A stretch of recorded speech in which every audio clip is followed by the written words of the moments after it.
It was a bit clear that the Sora had the slight upper hand. It was decent, yeah. It was decent. Yeah, but I will also say this. Sanford is just, he plays the Uranus differently. From what we're used to seeing, that's something that, even if it's not about the lane matchup, it's just about how this Uranus is going to be used through these team fights. And I'll tell you what, Team Liquid definitely wants to do a better job at this one as they go into Game 3. This is going to be the conclusion, though, of our Clash of Titans. Will Team Falcons finally be the team to do it? Will they give the first loss to Team Liquid here in the Season 17 of the MPL Philippines, or will they stay on top of it all and Team Liquid maintain the streak? There's just so much more, obviously, flexibility. We've seen this Galea work so well for Falcons in game number 2. So that mid-trio control is going to be definitely on their side, especially if you hit level 4. JP might have a harder time defending with the quicksand guard. You know what JP likes to do. He likes to soak up the ultis. He's not going to be able to do that as much because of the threat of the Tidal Strike and the Tsunami Slam. Yeah, and Ogwen's been one of the best Kalea users so far here in Season 17. There goes the quicksand guard for you. And they've been doing a really good job so far here in mid. Now there's Kyle forcing out the flicker from Sanji. Okay, both gold laners will stay on their side, and we'll see this 4v4 break out here. Oh, Haji quite low Haji. here. Still doesn't use the flicker though. It's gonna be okay. He has enough for real world, but I don't know if he's going to be healthy enough to actually pull it off for long. Carl Teasy also on the side. Sanji still not level 4 yet. Sanford does go in though. Kyle secures the objective, but in exchange for Ogwen. Flap though, finding Sanji in the back lines, forcing out a flicker from Sanford as well. Haji actually didn't take the real world. He took Phantom Steed. Phantom Steed.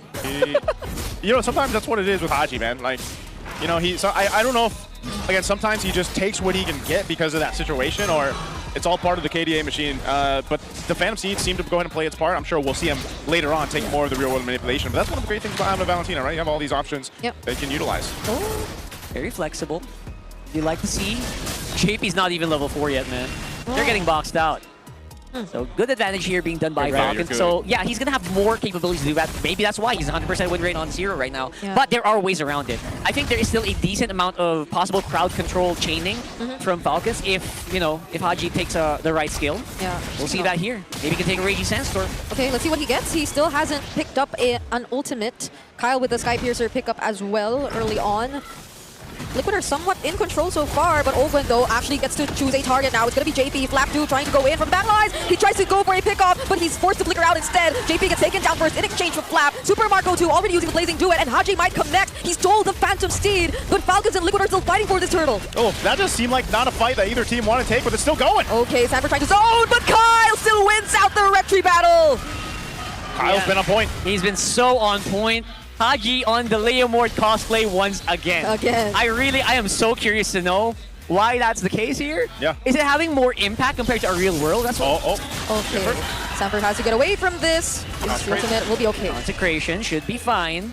Yeah, I guess it's Haji through the Phantom Steed is able to support like Flap a bit more, because it's just mostly Flap doing the zoning. Oh, speaking of Flap though, he gets pushed back now, trying to get taken out by Liquid, but he's still alive!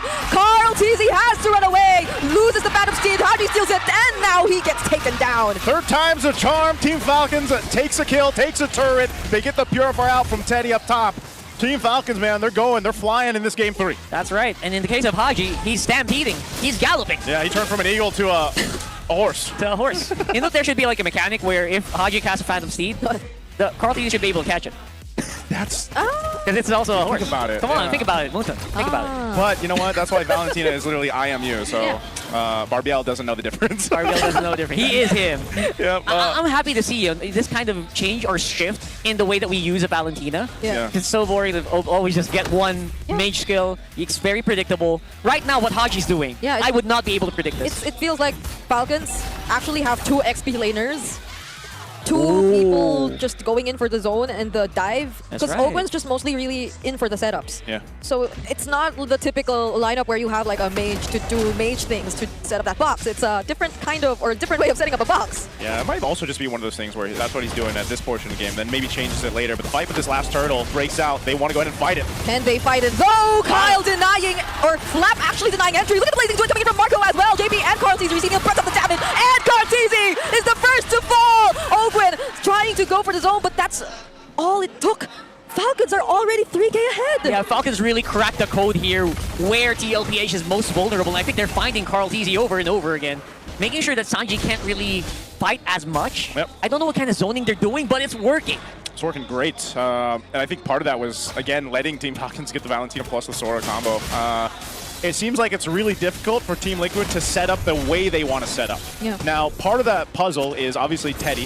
When he's going to be joining these fights, he does pick up a Feather of Heaven. He was there for that last one, but still, just I think it's more so of they need the proper setup for this to work. If you're Team Liquid Philippines, at least for now, we'll see how they play out into the first Lord. But even looking at their items, you know, most of them only have that first item locked in. Teddy does have the strong insight for the Feather of Heaven, though, but they've got some catch up to do. You know, now that Team Falcons has 5,000 nearly ahead. Yeah, they've got some big catching up to do, and this is actually a very unfamiliar situation, I feel like, for TLPH for a majority of the 6 weeks that we've been playing. Yeah. Very few teams have actually put them on the brink of losing. Again, not many can say that. That's why, again, Clash of Titans, boys, Clash of Titans. Oh, it's real it's Teddy who gets caught here. Oh! Still alive though. Carl's easy now. Might go for the punish. Open flickering out just to stay alive. JP with a raging sandstorm also. But Falcons are just too tanky. Now they're the ones answering back with the blazing doing it. The real work from behind. Carl's easy and Sanji get caught in everything, and it's only Sanford and Teddy left alive. Team Falcons knew they could win that fight after Teddy had to burn the Purify. Super Marco saw it and he went for it. They're seeing an opening here. They are going to have Lord priority for this game, 7,000 on the gold score advantage, and Kyle is just one step ahead in this matchup. Yeah. It's going to be a free Lord over to Falcons here. And now look at this, Kyle already level 15. Can they stay in this with a 10,000 gold deficit, or will they lose all their base turrets here? Team Falcons jumps it. Oh, he does. He goes for JP, who has a quick sand guard, though. He might be still alive, but Kyle says no. He finishes off the kill. Open will be the trade, but Super Marco with the blazing doing alongside Kyle. It's only Carl TZ left and Sanford all alone. There's a Lord still in the base, but they want the kill. He wants the savage, and they will go for the chase as it's only Haji standing in front of the base, putting an end to the win streak of TLPH. And just like that, the streak is over. Falcons are now playoffs secure. The Clash of the Titans ends with an unofficial. Because Kyle and the rest of Team Falcons, as he also got the MVP for Game 3 there, have just showcased that, like I said, one of the best series we've seen so far. This is also an insane GPM, 920. Yeah. Right now, you don't see 900s often currently. Yeah. Things were different. Yeah. It was different, man. Gosh, it was a 11 minutes game. 11, 17. For some reason, it felt longer than it was. Yeah. You're right. Because we had 14-ish and then 14. Yeah. It's faster? It was faster? Are we? Like, I was like, What is happening to the world, man? was it only? Yeah, because they were so dominant.